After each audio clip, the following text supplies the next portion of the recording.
You're listening to the Sex, Drugs, and Jesus podcast, where we discuss whatever the fuck we want to. And yes, we can put sex and drugs and Jesus all in the same bed and still be all right at the end of the day. My name is Devanin, and I'll be interviewing guests from every corner of this world as we dig into topics that are too risque for the morning show, as we strive to help you understand what's really going on in your life. There is nothing off the table, and we've got a lot to talk about, so let's dive right into this episode. Good day to you all, and thank you so much for joining the Sex, Drugs, and Jesus podcast again this week. I appreciate each and every last one of you immensely. Today I'm talking with Mercedes Killeen, who is based out of Toronto. She is openly queer, she is in love with herself, and she is here to help you get more in love with yourself too. She has blessed the world with 2 poetry books. One is called Tulips, and the other one is called Using a Spoon as a Knife. Ain't that a hell of a title? In both of those books, she really gets into some interesting poetry that has a strong sexual and religious nature to it, and I found it to be quite fascinating. Now, in this episode, we'll talk about coming out, mental health struggles, something called the KonMari method, and we'll also talk a little bit about how I'm enjoying becoming a cougar as I approach 40 years old. Thank you so much again for listening, and I hope you enjoy the episode. Mercedes, welcome to the Sex, Drugs, and Jesus podcast today. How the fuck are you feeling? I'm doing okay. How are you? Oh my God, I'm just grand and fabulous on a Friday afternoon. I love your name, Mercedes. It reminds me of that song. I think it's from the 80s or the 90s, and it was "Do You Wanna Ride in My Mercedes, Boy?" Well, I don't think I've heard that one. Oh, I need to check it It's out. in that hook in there. She goes, "Do you wanna ride in my Mercedes?" She's like, "Right."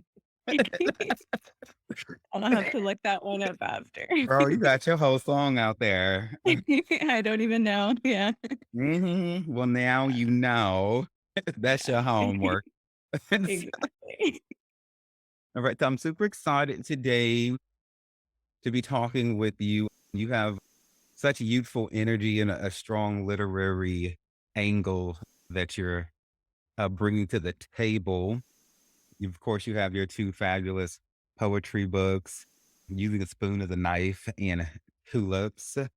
And you have a cute website, an interesting blog, and everything. So I'm gonna give you a moment or two just to tell us anything else you'd like everyone, the world, to know about you. Yeah. And so I work in marketing, like that's my day job. But yeah, my passion is writing. So I've been doing poetry pretty much forever since I was super young. And then the past few years kind of transitioned more into like personal finance blogging. But yeah, kind of both are my passions. And yeah, I write a lot about mental health. That's kind of my main topic that I write about. And just, yeah, really trying to break down the stigma surrounding it with my work. Yeah. No, that's very, very good. Now, I want you to do for us a poetry reading of like Okay. your favorite poems, because in researching you, I read where you've had the experience of when you've been out doing a reading or a Mhm. performance. I'm not sure the exact right way to term for it, but you've evoked Yeah. such emotion from the audience that you've had people coming up to you, telling you their personal stories of addictions and whatnot after. Yes. So, and no people, I didn't warn her. She didn't know I was going to ask her. I'm notorious on here for getting like musicians and people to just do impromptu performances and shit, and I don't tell them. And Okay. so, no, I'm yeah, just Googling my books to have them on the side. she wasn't warned. She wasn't Yeah. warned. I never warned them. This is my way of having fun. So do you want me to just do one poem, like one of my favorites, Just, or just, yeah. Anyone that you would like to do, I don't care what it is. Just go for it. okay? Let me just.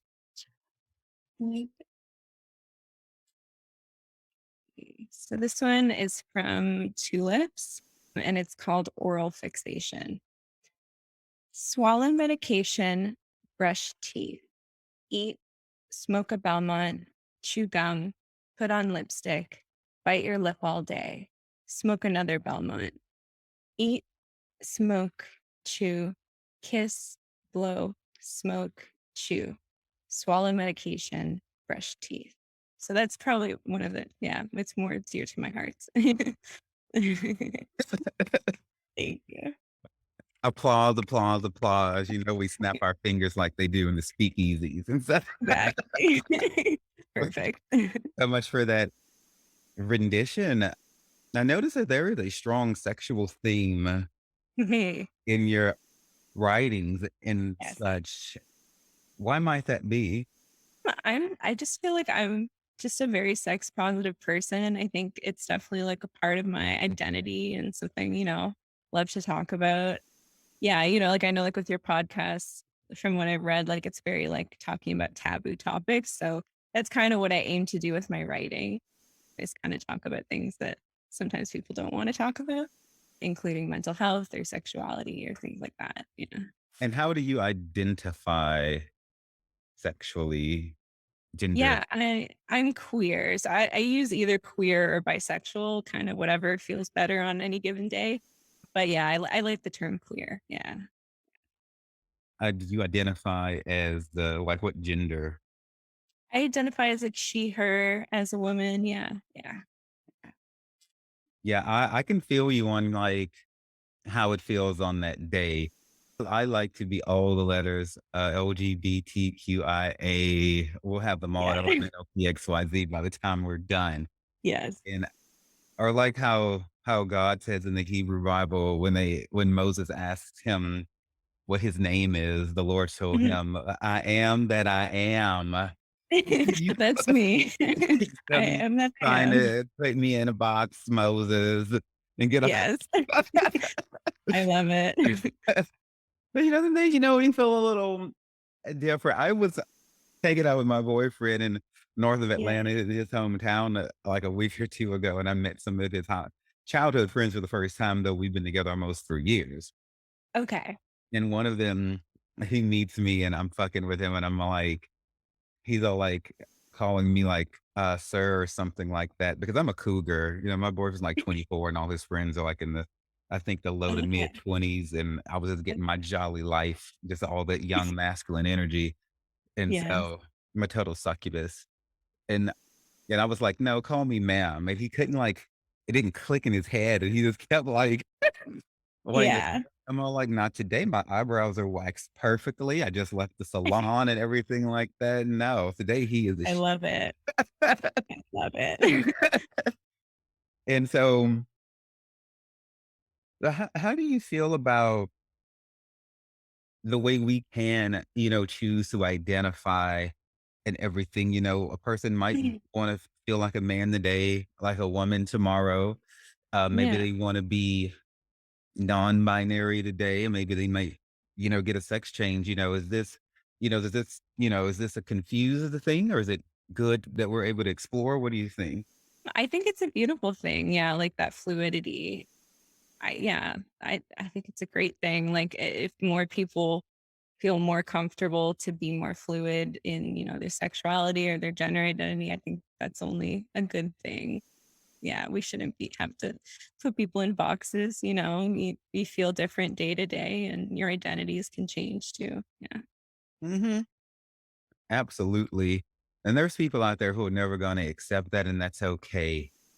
But we're creating here safe space and safe community so that people know that they are not alone. So if there's anybody out there who some days you feel like a man, some days you feel like a woman, honey, my favorite line from the movie Girls Trip, you really can have it all. And so Yes. Yes. you really You can have can. Yeah.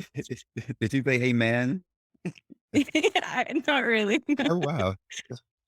Oh, Amen. sorry. Sorry. Did you say, do I say or can I say? No, I thought you had just given me an amen here on a Friday. Oh, amen. Sorry. I didn't mean to turn you down. I thought you said, do you say it? Like, do I say it normally? So, Because you do have some church references that we're gonna get into when I talk about one of your poems here in a moment. So yeah. so that's all very, hella cool. So demisexual is a term I recently discovered, and I think that it's so sexy, and I think that I'm in that category too. And a demisexual person is somebody who could be attracted to any kind of a pansexual, transsexual, it doesn't matter. But the the hook there is that we have to have some sort of emotional connection with the Right. person. Not saying we're gonna run off and marry your ass, but we're saying we do need to know at least your name and maybe like some of your ambitions in life before you stick it in. Yeah, yeah. I can feel that, yeah. It's usually yeah, I can understand that. Which gets away from meaningless sex. In one of your poems, you talked about how you're like annoyed with everything, and you're Yeah, annoyed with apps, and you're annoyed with this, and you're annoyed with that. yeah. And you do mention that you're annoyed with the apps. So is that because of how casual sex can be, or what was it exactly about it? I find dating exhausting. Like, I find the whole thing exhausting, and yeah, I mean, I don't really yeah, I don't really like, sometimes I will just have casual sex and, like, that's cool. So I wouldn't say that's, like, really what annoyed me about the apps. I don't know, it's just a lot. Like, just, the messaging and then you meeting up or doing now Zoom calls or whatever. It's just, like, it's a lot. It's like going on, like, job interviews or something. Like, it's a lot of effort. Okay. Yeah. Okay. Yeah, I hadn't been single in a long ass time, but I remember it was exhausting. You're like, you know what? I'll just fucking masturbate, play with a couple of dildos tonight and call it a day. Call it a day. Yeah. Really. So, what do you feel like are some of the issues facing the LGBTQIA plus alphabet mafia community? Yes.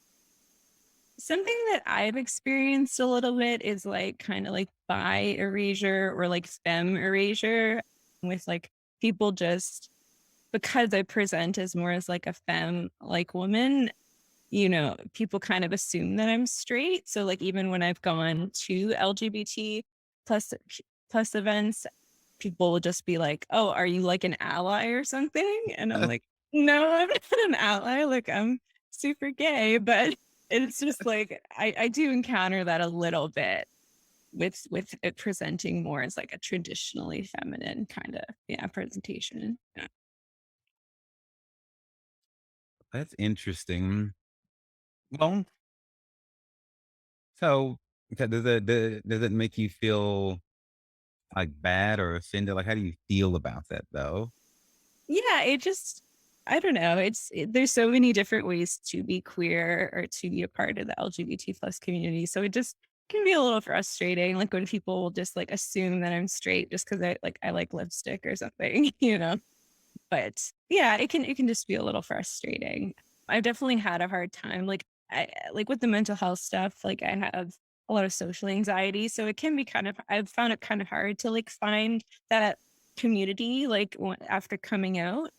But yeah, a lot of that I feel like it's just my social anxiety as well. Yeah. How did you come out? What was that experience like? And when did that happen? Yeah, I came out about 4 or 5 years ago. So I was around like 21 or so. And yeah, I came out first to my friends and then I came out to my family. But it was definitely like, a little bit later. Like a lot of people are coming out quite young these days. So it definitely felt like, I could have come out sooner, but I was like, like we're gonna get into the church stuff, but I was raised Catholic, so I did have a Oh lot of Lord. shame. Yeah, I had a lot Jesus. of shame. Yeah. Had a lot of Anything but shame around Catholic. yeah. I had a lot of shame around my queerness, even though I knew pretty much from the time I ever first had memories that I was definitely like not straight. Yeah, it took me a long time to get there to actually like admit it to myself. Yeah. Okay, so did you come out to your friends first as kind of like training wheels for your family, or was it because you were more comfortable with your friends? Why them first? Yeah, I think I was just more comfortable with my friends. I knew it was going to be like super chill. I didn't really anticipate, anyone being like rude about it, which they were lovely. And yeah, I wasn't super scared with my family, but yeah, I just felt felt more comfortable with my friends first. Yeah. What is it that the Catholic Church told you that made you so uncomfortable with who you were? And I know they Um, say a lot of shit, so just like just whatever you want to say. You didn't have to tell me the whole canon. yeah. I think just basically the idea that, being gay is a sin and, you're going to go to hell and, just generally portrayed as not a great thing. So then when you're a kid and you start having these feelings and you're thinking maybe I like girls, then it's not something you're like really itching to tell people. Like it's something you're like, okay, maybe this is something I'm gonna like keep to myself. Like I'm gonna keep this one under wraps. And yeah, I'm in kind of a unique position because one of my uncles is gay and like has been openly gay since I was like a kid. So I knew like I had a member of my family who like had a husband and was like out and proud and everything. And my parents were very accepting of him. So I didn't have from my family those messages of like being gay is bad or anything like that. But it was more like internally, I was just didn't want to talk about it. Yeah. Right. And churches like that are very abusive in my opinion, the people who are, LGBTQ. I'm a big proponent, and I've said it before and I'll say it a bajillion times. Our people, non-straight people, stop going Mhm. to churches that do not celebrate you. Yeah, You're absolutely. doing yourself a disservice. And let me be clear, this whole what's that bullshit they tell us? We love you, we just don't love the sin, that fuckery, Yeah, that's like but fuck that too. We're moving beyond going to places where we're just merely going to be tolerated or partially accepted and all of that. right. No, there are spiritual institutions out there that are fully LGBTQIA plus affirming, who accept Yes, you or however many of y'all are in a relationship, however you identify. It doesn't right. matter. Your gifts are celebrated. The wholeness of who you are. Those Yeah, are is what it's accepted. Those are the sort of places that you want to go. Stop going to churches that preach against your lifestyle. That was yeah. don't give them our money. The gay dollar is strong. They don't deserve one fucking penny. And No, they don't. you're just doing a mental you're just hurting yourself mentally by going to places like that. And look, I know your parents, have had to or trying to influence you. That Mm, happens a lot in Catholicism. People are like, okay, we are a Catholic family, and so you must do this. I don't believe right. religion is something that's supposed to be inherited from family. I think that it's a personal journey, and each individual person should find their own path. So I would like to release people today from the bondage of feeling like you have to be whatever religion that your family is. And Yeah, that's a bitch to break away from. I know it's difficult, yeah, but I'm gonna say this and then I'm gonna shut the hell up. I just think the Catholic Church's balls are too fucking big. They just come up with shit on their own. Like they say yeah, somebody commits suicide, then they have to go to hell. Why? right. Who came up with that? That's not in the Bible. Yeah. So, but what are your thoughts on some on things like that the Catholic Church says and the influence that family has over people's religious choices? Yeah, I'll just say I'm not a fan of the Catholic Church either. I went to, Catholic elementary school, Catholic high school, like I was in it.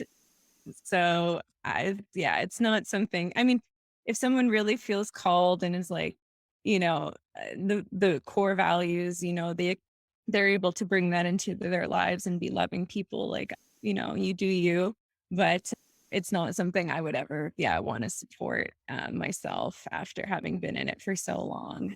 Yeah, I think there's, yeah, other ways to like find out how to be a good person or to find meaning other than religion. But yeah, it's hard. It's tricky with the family piece, it's hard. It's such a cultural thing and yeah, it can get tricky. Yeah. Yeah. And the thing about it though is when we die, transition into our spirit forms, and we stand in front of our creator, our families are not going to be there with us. Yeah. It's going to be very much a personal conversation about how we lived our lives and mom and dad and Right. sister and brother and for God's sakes, not the preacher or the pastor or the cardinal. Yeah. They ain't got shit to do with it unless they Yeah. told you wrong and led you astray. But then that'll be a part of their own judgment. But the shit was Right. no different in the Pentecostal church where I grew up at. Everything Yeah. was a sin with them dancing, drinking, smoking, masturbation, wearing the women wearing too much jewelry, every damn thing. And so it was just bad, bad, bad, bad, bad. So it's no surprise that, you have your own history of mental health struggles. Yeah. I do. Mental health issues are a big fucking deal in the gay community. It's just like ridiculous. And our suicide rates are through the roof. And, our people cutting themselves and hurting themselves, or in various different sorts of things, where is this coming from? What do you think, Mercedes? Because we weren't born with the inclination to not like ourselves. Where the fuck, where do you think we're getting this from? Yeah, I think it's something learned. Like, I definitely, didn't like, I don't think I like was born thinking that my queer identity was something bad or inherently wrong or that I needed to hide or that was shameful. But yeah, it's definitely something that you pick up. I mean, I would say even outside of the church, just our culture in general, just growing up, I didn't feel, to me, I didn't feel like being queer was something that I don't know. I didn't see it being celebrated or being portrayed, in popular media and things like that. So I think just over time, I just kind of, yeah, developed, yeah, just like this shame and like just not wanting to talk about my queer identity, even though I was very, very accepting of other people being queer or LGBT plus or whatever. For some reason, I felt like it wasn't okay for me, like to be queer. Well, it is very okay for you to be queer. I accept you for who you are on whatever day of the week it might be, whoever you might be that week, and I love your variety. Thank you. Appreciate it. Oh, anytime, sugar. So your book, Using a Spoon as a Knife, why did you call it that? What made you name your book that? Yeah, so it's a very particular thing. When you're in the mental hospital in a crisis unit, a lot of the times they won't give you knives when they serve you your meal. So I had like just this vivid memory of like sitting there being in a mental hospital in a crisis area, trying to cut a piece of meat with like two little plastic spoons. And it's just like this like weird image or whatever where it's like, you just don't have your humanity, you're not even allowed to have a knife. And I understand why for safety, but it's a very dehumanizing experience to be sitting there, like, trying to cut through a piece of meat with a spoon.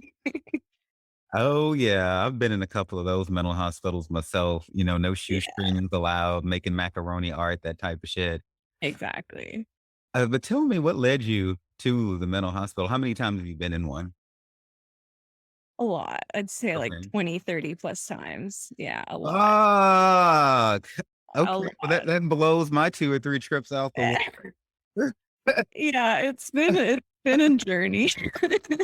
Okay, well, give me, like, your most dramatic story that landed you in the mental hospital. Honestly, every time was basically the same as I just get suicidal, and that's usually what sent me. Probably the wildest one was, like, me ending up there after not necessarily attempting suicide, but just, like, drinking to the point where, like, that could have been possible, like, just drinking an insane amount of, like, whiskey or whatever.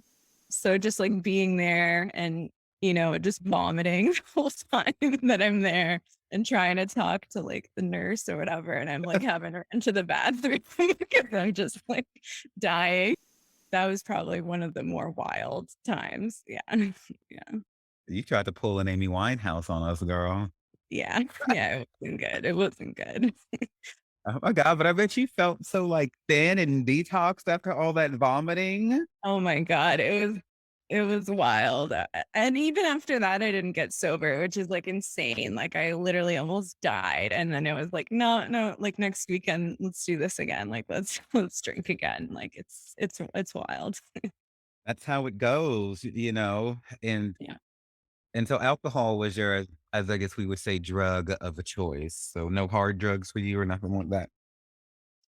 No, no. Other than that, I just like I smoke weed. I finally got a prescription for it, so I do it like with a doctor and everything now. But yeah, mainly it's just that I've done like some shrooms and stuff like that, but nothing else. Alcohol was the only one that was like really, really like destructive in my life. Yeah. Well, may you enjoy your weed prescription to the very last drop. Yeah. Yes. So, so in using spoons as a knife, you open with like several different disorders. And so I was curious if this is everything that you're diagnosed with. Yeah, you got it.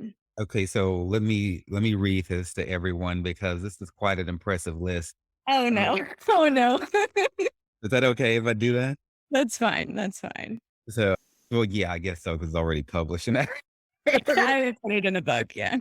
so this y'all Mercedes has triumphed and overcome over generalized anxiety disorder, persistent depressive disorder, major depressive disorder, substance use disorder, borderline personality disorder. And then you also threw in daddy issues, which I don't think is an official clinical diagnosis, or is it? I don't think so, but It might be. it's a thing. Yeah. So tell me about the daddy issue. That's what I want to know about. Oh man, it's hard.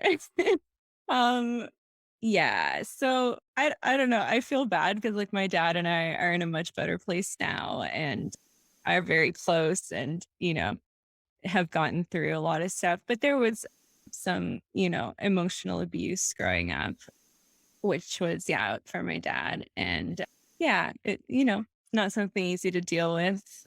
Just what though? Tell me what had happened. Give me an example of emotional. Oh, I feel so bad because like him and I are close now. I don't want to be Oh, like just crashing him. oh, I'll go first. Me and my dad have a better relationship now, but that doesn't change the fact that he was a total whore. So when my mom was pregnant with me, he went off and fucked some bitch.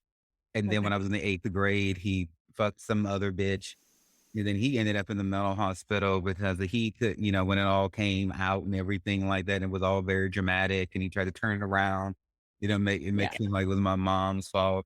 He would yell at me in front of school. He would come and yell, Yeah. and there could be like hundreds of people in the auditorium, and he would come and yell and drag me out and everything Yeah. like that. I would get beatings with a belt. One Yeah. time, he beat me so hard that my inner forearms were swollen, and my grandmother had to put like wet rags on it to try to get the swelling to go down.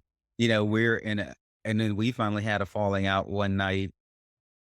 I was trying to buy me some crack rocks across the street from where they Mhm. live and everything like that. And so he was waiting at his driveway to judge me when I came out from the crack house. And I was like, Yeah. oh, no, no, no, no, no, adulterer. You're not about to throw stones in this glass house, bitch. You got me fucked up. And so, Yeah. and so, and so we're in a better place now. But, if he feels like he's overcome his issues, then he should be able to talk about them publicly, in my opinion. But, I won't force you. I just wanted to break the ice. So, but you don't Yeah. have to talk No. about your dad if you don't want to. Yeah. I feel yeah, I'm sorry. Yeah. Okay, no problem. But so let me see. So then let me ask something a different way then, because if it was important enough for you to list in your book, well then it was Mhm. meant to be written for Yeah. like a reason. So what do you feel like the poems, the sections, why did you list that? What are you trying to help people? Like what's the end game of mentioning it at all? The daddy issues piece of Yeah. it? Yeah, I mean, you know, it's something that a lot of people deal with, like whether it's daddy issues or mommy issues or, it's something that a lot of people, have troubled relationships with their parents. And yeah, it can have a huge impact on your life and, can make things really difficult. So I think yeah, it was just something I was dealing with at the time and Mm. trying to work through and, you know, like having those types of issues, like, it changes the way that I relate to like men and especially like older men and looking for Okay. that like older male attention sort of thing. So it's like, it's definitely shaped my journey in some ways. So that's kind of like why I did I did include it and why it has been a big part of my writing in the past. Yeah. Okay. So you're saying due to the fractured relationships we have with our parents, it could cause us to act out in different ways. Yeah. Okay, Yeah. I can feel you on that. I think that when I Yeah. was in the military, I slept with very, very masculine men trying to fill that void. And I think I Yeah. knew I was doing it at the time. I mean, but it never really fixed anything. Right. Right. So, how did you finally get sober? And then what is your definition of sober? Yeah. So I'm sober like just from alcohol. Like that's the only thing that I really track my sobriety from or whatever. But I think like sober can mean different things to different people. For some people, it might be from like any mood altering substance. For some people, it might just be one specific substance. Like everyone's kind of got their own take on it or how they kind of identify. But yeah, for me, I stopped drinking alcohol finally. Just yeah, after getting to a point of realizing, this really isn't getting me anywhere. And, it yeah, it was just making everything worse, like, in terms of the mental health issues and things like that. It just got to a point where, you get tired of your own shit and you're like, "You know what? Like, this needs to stop. Like, I need to cut this out."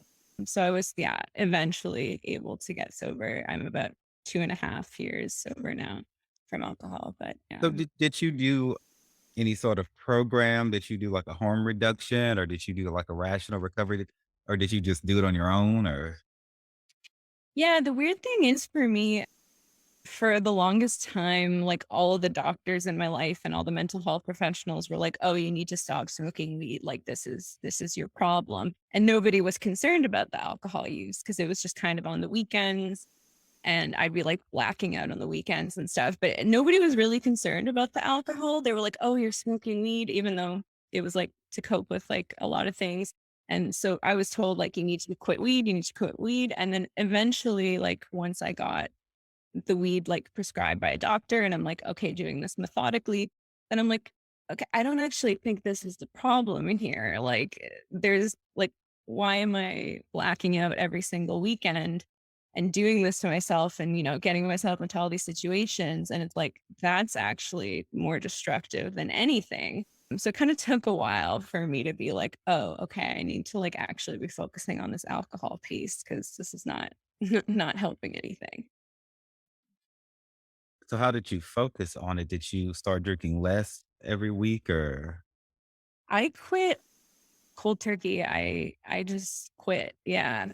Because I wasn't and I'm in therapy, so like that's a big piece. I'm in therapy. I'm on like a lot of different mental health medications that help me. I tried doing some 12-step stuff. It really with me anything like religious, I'm like no, I can't do it. Like anything with the prayers and everything, it was just like no, it's not for me. But yeah, just generally just doing therapy and, yeah, I'm just basically just getting fed up with my own, shit and being like, "I really need to get this under control," kinda thing. do you feel like the weed was kind of like helped you to get off of the alcohol? Yeah, I think in general, the weed just helps, like, for me personally, like, with my case, like, it just has been very helpful for me and has helped me get through a lot of things. Like, I don't know if I would be here without that coping mechanism and something that really, really helped me when I was extremely suicidal. And then, yeah, actually doing it in a more methodical way, the weed, then it just kind of led me to reassess substances in general. And then I was kind of looking at the alcohol piece a little more critically. 'Cause what you're telling me sounds, have you heard of harm reduction before? Yes. Yeah, I have. Kinda, would you say that your story kind of somewhat kind of sounds like that? Because a little bit, because like, from my learning of harm reduction, it's like they like you might trade off like something that you like, maybe you might trade heroin for weed, so you'll do like a less severe thing, or maybe you'll Yeah. do what you're doing, but less of it. So it almost sounds like, and I don't think like harm reduction is like swapping addictions or anything like that. I don't, Yeah. I don't think that. I think that it is what it says that it is. So that's what it kind of sounds like to me. So for other people out there who have found the dead end at the 12 stuff program, that's why I'm, spending some time here. I Yeah. agree with you about the 12 steps. The spiritual aspect doesn't bother me about it so much. It's other holes that I find in it, like the fact that they don't Yeah. define alcohol and, I mean, sorry, they don't define tobacco and cigarettes as mood and mind altering substances. Oh, okay. Like, yeah, they are. So, okay. So, because I'd like to get out of your experience some sort of Mm, recommendation for other people who have met a dead end at 12 step programs, so that because mhm. they're marketed like they're the only thing out there, but there are Yeah. other stuff, but they're not as well known as, and by 12 step, we're talking about like Alcoholics Anonymous, Crystal Meth Right. Anonymous, Sex Anonymous, all the whole anonymous movement, which they all stem from AA, which is a totally uh very churchy spiritual program. Right. Kind of like anti-women too, like the way it was originally written. Yeah. And so what would you say, because you, to people out there who may want to overcome something, and I Mhm, know everybody's different, and mhm. maybe the 12-step program didn't work for them, and they didn't think there was anything else. Yeah. I think, there's so many different ways to get sober and to go on your and to or to, do harm reduction or whatever you want to do, like whether you're completely sober or doing harm reduction. There's so many different ways to get there. And yeah, 12 steps is not the be all end all. Yes, if it helps you, like all more power to you. But for me, I didn't identify with it. It didn't work for me. It wasn't my sort of thing. And there are other ways to heal and to get better. For me, doing therapy, for many years has definitely been helpful. Something else I find useful is like doing yoga, things like that. Like I guess that does have its own spiritual element to it. But just like anything that is like helping your mind and your body and, anything that is just really helping you heal. There's just so many ways to do that. So, don't feel like discouraged if 12 steps doesn't really feel right for you. Like you can go on your own journey and you can find things that work for you.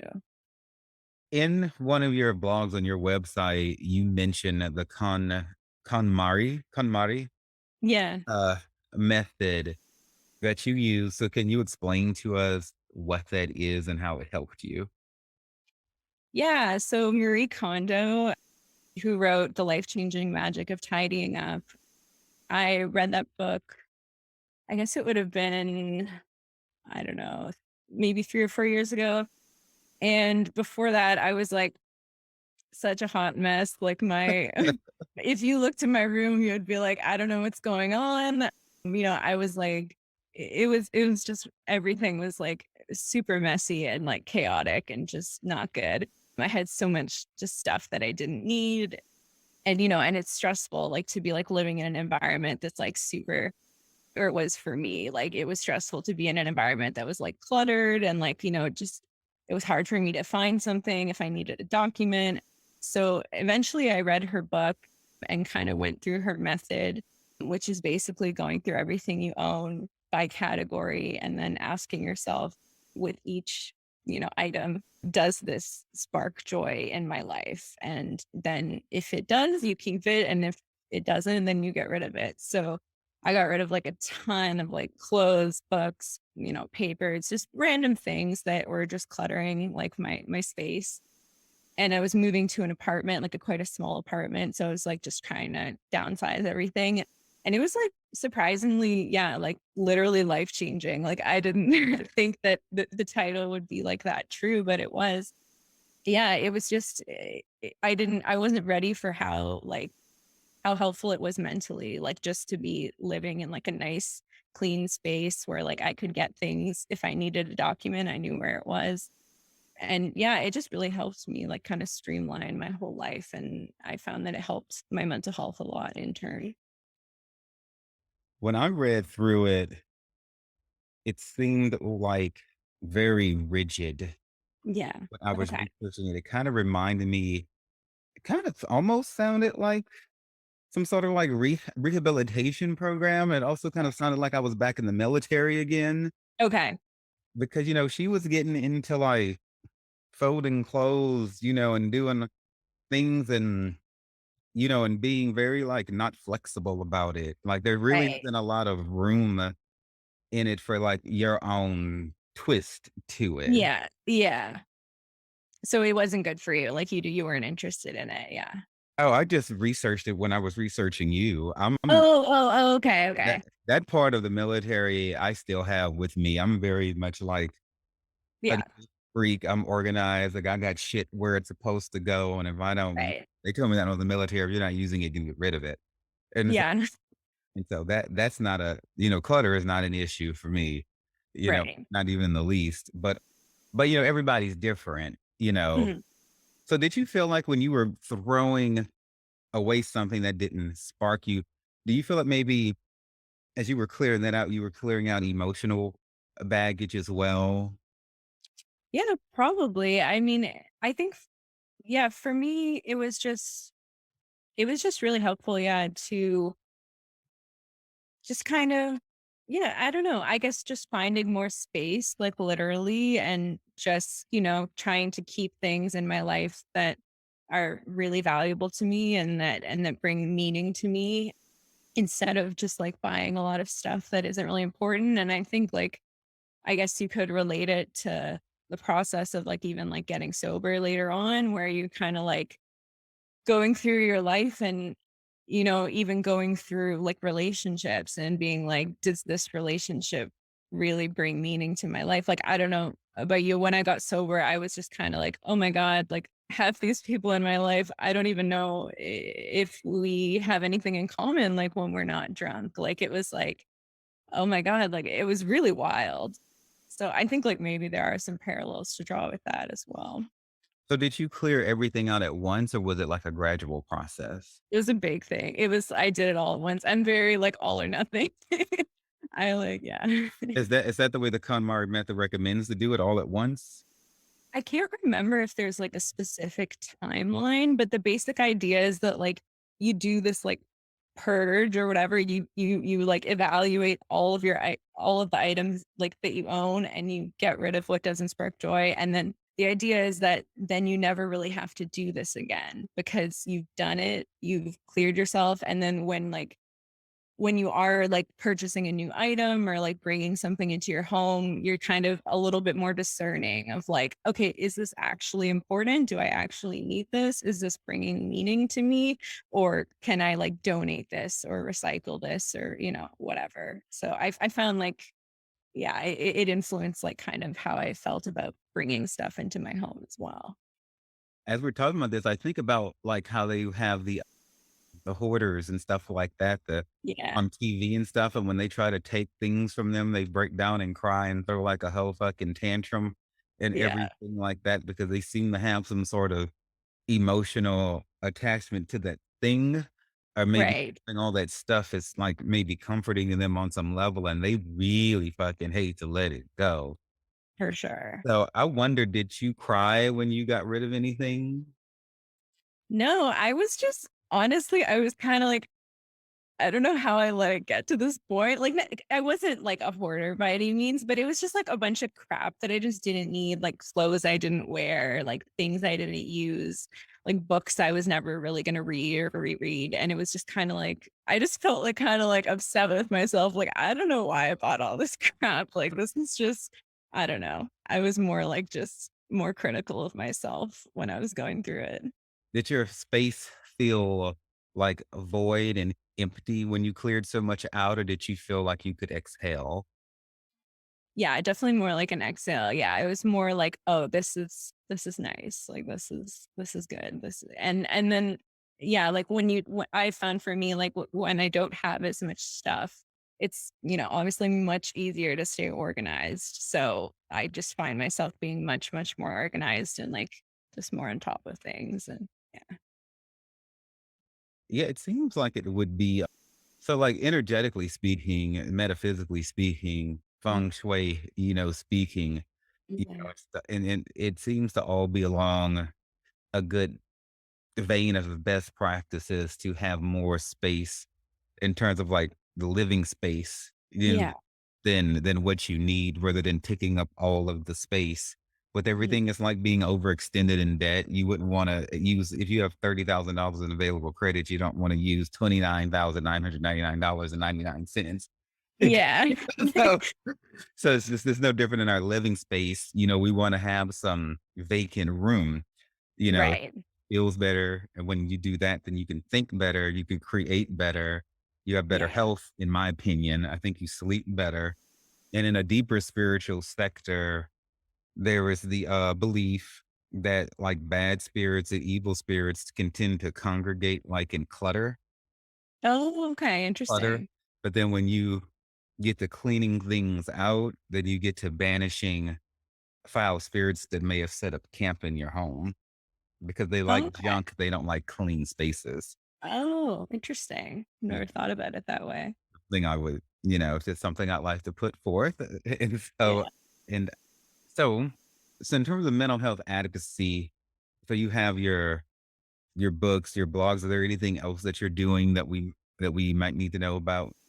No, I'd say those are kind of the main things. Yeah, like obviously pre-COVID, I would do like poetry readings or like do like talks and things like that.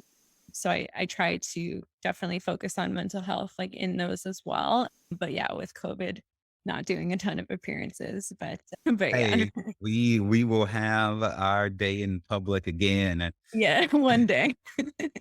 But I commend you on getting two books out there because the thing that I love about writing books and even doing like my show is that these things will outlive us. So like your wisdom and your stories, your transparency is gonna be there to help the ages, long after you're, transition into a butterfly or a spirit or whatever it Yeah. is that you want to be when you die. Yeah, that's the whole It, so what, you want to be a butterfly?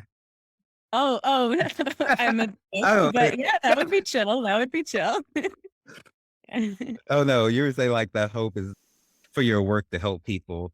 It is Yeah, because, people learn in different ways. Some people may not read a memoir or watch a documentary. Some people are very poetry minded. And right. so they'll be able to read like, through your poetry books and stuff like that and really see themselves. And there's something that's incredibly healing about hearing or seeing or understanding that somebody else has a similar situation to ours. It doesn't have to exactly mimic every detail of it, but even if it's remotely in the arena, it's like it undergirds you. It girds up your strength. You get strength like in your inner man, inner woman, inner however you want to identify. And you feel Right. like you can go a little further, you Yeah, know. absolutely. I've definitely felt that, like seeing other people be open about their mental health. That was how I felt like, oh, maybe I can do this too. Like it makes you feel a little less alone. And it doesn't require anybody to give any advice, even though that's not a bad thing at all. But just Mm, really knowing you're not alone is super powerful because absolutely. a lot of our self-destruction comes from the illusion of isolation. Yeah. Because when I got HIV, I was like, oh my God, I'm like the only one with this. I didn't know anybody. And you know how fucking far from the truth that is. But, Right. like in my head, I Yeah. didn't think that. I thought that I was completely alone and therefore I was ready to die. Or at least I thought Right. I was. So perception is Right. everything. And so that's why you have a big mouth about what you've been through now. And I have a big mouth about the things that I've been through now because we're not going to let that shit happen to anybody else.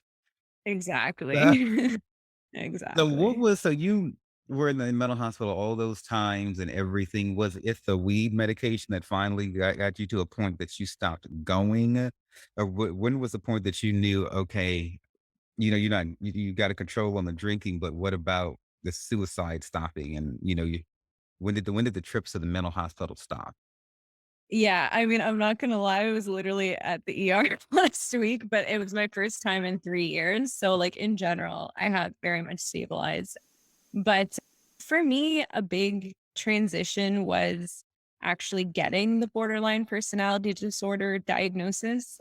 I thought for the whole time I had been diagnosed, I just thought I had depression and anxiety. And I was like, I don't know why any of this stuff isn't working. Like all this therapy I'm doing, all these medications I'm on, nothing is really like cutting it. Like I still want to kill myself. And this was like, it was awful. And it was actually someone like I had dated. They like had studied psychology or whatever. And he just asked me, have you ever heard of something called borderline personality disorder? Because that kind of sounds like what you're describing to me. And so next time I was like seeing a psychiatrist, I sort of brought it up and they were like, oh yeah, like you for sure like have borderline. And I was kind of like, well, why didn't anyone tell me? And there's like a lot of stigma with that label. So a lot of doctors even don't want to give people that diagnosis. But actually it was like super empowering for me because then I was able to realize what type of treatment was going to be helpful, which is primarily DBT, like a type of therapy that's for people who have borderline or are like intensely suicidal or self-harming. So that was kind of a big shift for me. That was one of the big things that really helped. Okay, so then the lesson there, y'all, is to get a second opinion and a third and a fourth, Yeah. because mental health practitioners are not made equally. When I Right. was being seen at the Department of Veterans Affairs, which now I have they pay for me to go to a private civilian doctor because they sucked so fucking bad. No. They had me die on like a 200 milligrams, say, of like Depakote and shit like that. Okay. A lot of fucking Depakote. And then come to find out there was no diagnosis in the system. And they had me like on 2 or 3 different medicines. And then I sat down with a different doctor. Right. Well, actually, one time and he was like, well, why is all this medicine here and there's no diagnosis? I was like, the Yeah. fuck if I know? Welcome to the VA. And so, Yeah. You're like, it's not my job. you got to be real careful about that. And if you feel like you're not getting the best care, bitch, go somewhere else. 100%. 100%. And okay, so I'm just going to talk about a couple of poems from Using a Spoon as a Knife. I found one called 2016 Fusion Shiraz Yes. to be very dear to me. You have a couple of them in this book about wine. And, I'm Yeah. a red wine girl. Actually, I drink every, Yeah. especially the red wine. It is so beautiful the Yeah. way it swirls in the glass. Yeah. Hopefully this isn't triggering for you. No, no, I'm good. And so, and now you have some parallels in here about the church. You talk about chugging $8 wine at 11 a.m., which is Mhm. happens to be a lot of times some church services start. So I don't know if there was some sort of reference there. You wouldn't be in church, but or and you talk about communion too. So is this poem about you actually having communion at church, or what's going on here? Yeah, so, yeah, it's kinda trying to play on the idea of, yeah, taking wine at church or, drinking wine by myself in my room at 11 o'clock in the morning sort of thing. And then, as we kinda touched on before, there's, like, a lot of imagery about, some type of male figure, i.e. God, me trying to be good enough for him or, just basically seeking that sort of like male approval. So it's supposed to kind of play around with these themes of like wine and, you know, you know, some type of male figure or like higher power sort of thing, and kind of what I was dealing with in my own mental health stuff and addiction and things like that. So it's kind of trying to bring some parallels between the two. Yeah, I'm gonna read a bit of that because I like how you sexualize the communion experience. So Yeah. goes chugging $8 bitter red wine alone at 11 a.m., feeling like I'm back at church, gulping wine in the hopes of salvation. Maybe this time he will enter me. Maybe if I break this bread, I will swallow him whole. Maybe if I break myself down, I will be perfect enough for a man to love me. Oh, drink this cup. Trust in him and you will not thirst. Drink this cup, drink this cup, drink this bitter cup, and you will be whole. Break your break your body, break your each gulp, each gulp I look to the heavens. I stare at the ceiling like I'm back at church. I look up with each gulp. I look up and wait for this to be over. I need you to do my poetry readings for me because you do them better than me. Hey, nothing like a little bit of drama, girls. A little bit of Love it. drama. And so I touched on this one earlier called Annoyed by Life. You were just like annoyed by everything. I'll read this one too. It just says, I am annoyed by life more than I am depressed by it. And that is a lot. More than anything, I am annoyed. I'm annoyed by the tarmac. I'm annoyed by the people smiling. I'm annoyed by the dating apps. I am annoyed by the sunshine. I'm annoyed by the rich. I sleep on a bed made of vomit and jizz. Talk to me about the vomit and jizz. Yeah, this is very literal, literal thing that the condition of my bed of waking up in my own vomit, that was like a regular occurrence. Like when I was, addicted to alcohol, it was a real thing. it was a real occurrence that happened pretty often. Yeah. Oh, this would be like some guys jizz, some other. Yeah. Yeah. Yeah. So, so is this like mattress just full of many different guys come, or is this like some fresh come? Like how is it? Yeah. Probably multiple, not at once, but like over time. Okay, Yeah. Yeah. cool, cool. So why annoyed by the tarmac? Why the tarmac? I get the people, the sunshine, all that, especially if you like high as fuck. You're like, damn, sun, go away. Like Yeah. the tarmac. I think I was just trying to throw, I guess, some type of different imagery in there. I think just like the idea was basically, yeah, like pretty much everything, like Okay, right. just Okay. just existence in general. Yeah. All right. And then the last one, and then I'll let you have the last word. As we've had a most delicious conversation here. The one called the blue and pink paisley scarf. It sounded like maybe like one of your trips to the hospital for maybe a Yeah. suicide thing, and I'm curious who the guy is because you mentioned I think it's a male, and you talk about how nobody who's non-medical sees you naked like this. You talk about how he's checking out the nurse, I think, and how he can describe her panties in perfect detail he once she walks out of the room. Explain to me Yeah. what happened that inspired you to write a blue and pink paisley star. Yeah. I think you nailed it. That's pretty much the situation. Yeah. And blue and pink, the scarf was a scarf that I, would think about hanging myself with. So that's the title of the poem. But yeah, it was some guy I was sleeping with who, yeah, drove me to the mental hospital when I needed to go and was there with me. And then, yeah, when the nurse left the room, he's talking about, her ass and her whatever. He saw her underwear or something. So, not the healthiest relationship. But yeah, a very literal thing that happened. It was good, it was bad, but it was real, baby. It was It real. was real. Yeah. Yeah.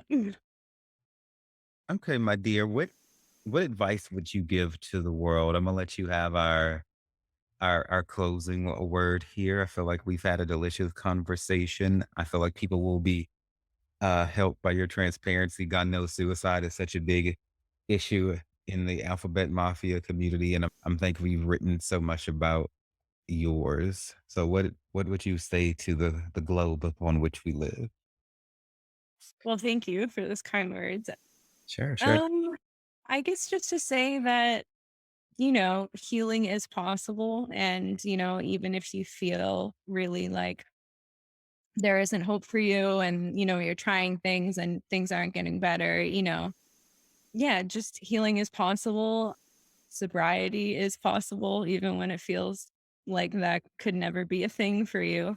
Yeah, I think, you know, just hang in there and, try to find some sense of community, whether that's, friends, family, going to a poetry reading or watching a poetry reading or connecting with some type of music or whatever, that, you can find help and, you can find that connection. And I guess, the things that you might feel ashamed of now, like maybe you're ashamed of mental health issues or you feel, scared to come out or things like that. Like it's okay. And, you'll get there eventually, basically, I would say.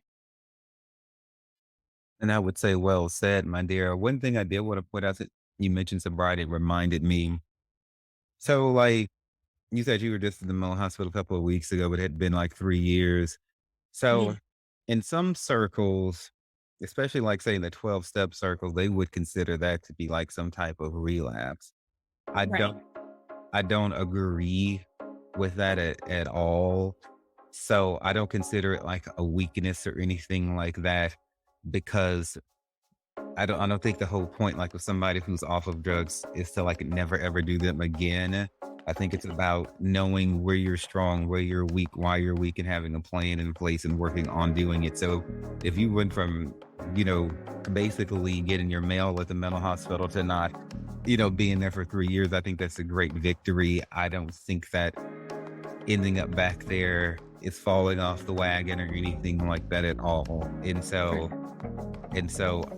and so I still take my hat off to you. You got back up, and you're still trying. And that's the whole thing, is to never give up. So you're a living testimony, and hopefully somebody can take encouragement from that. Thank you so much. Absolutely. Thank you for coming on the show today, Mercedes. Can you look up that song? I will. I will.